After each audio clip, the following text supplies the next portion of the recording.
Every year, millions of people from all over the world gather around the shrine of the third Shia Imam.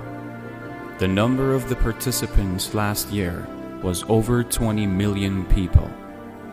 20 million people walking over 100 kilometers in the unbearable coldness of the desert. Children, women, the elderly, and even the disabled ones.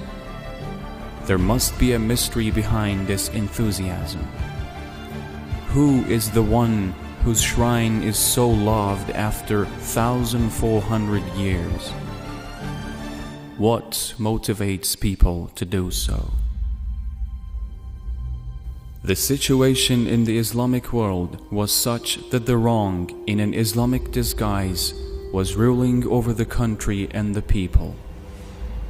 There has always been right and wrong, but you see wars when the wrong wants the right to conform.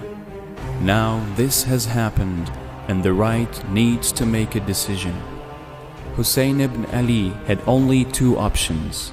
The first was to turn a blind eye to the historical deviation like others and to ignore the wrong and conform to the distorted Islam.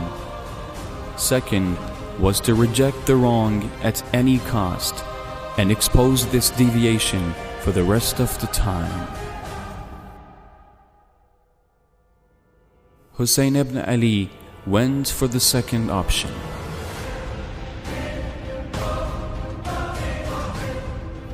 He takes his family with him.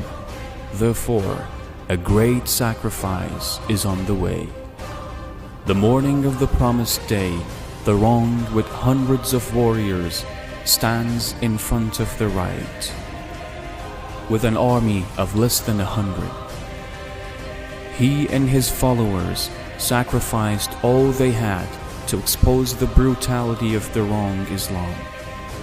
From the moment that the war began, every second, the wrong Islam was exposed and the right Islam was revealed.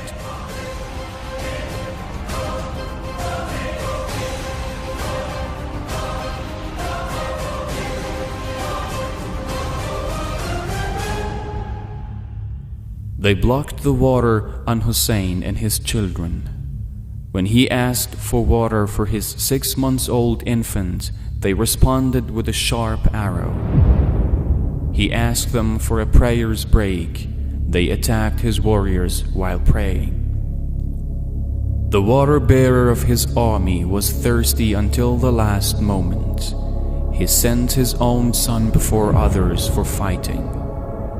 His companions and fighters were killed one by one until Hussein was left alone. His oppressed voice has echoed throughout history when he called, "Is there anyone to help me? Is there anyone to help me?"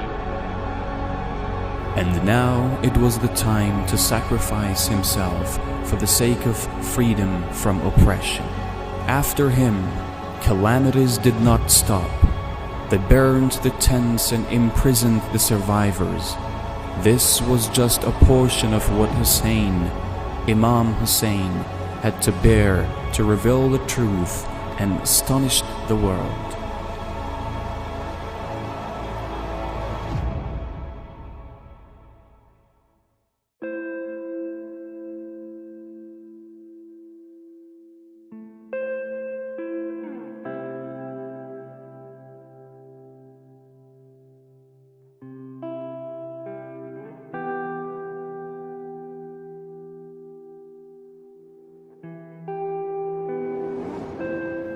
That is why every year a lot of people walk the long distance to Karbala with their children to mourn the 40th day of his martyrdom.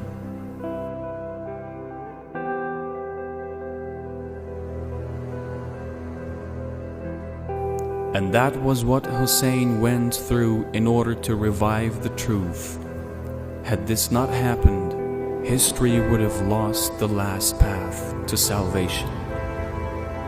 One may wonder why non-Muslims joined the 20 million man march for paying tribute to the reviver of the true Islam.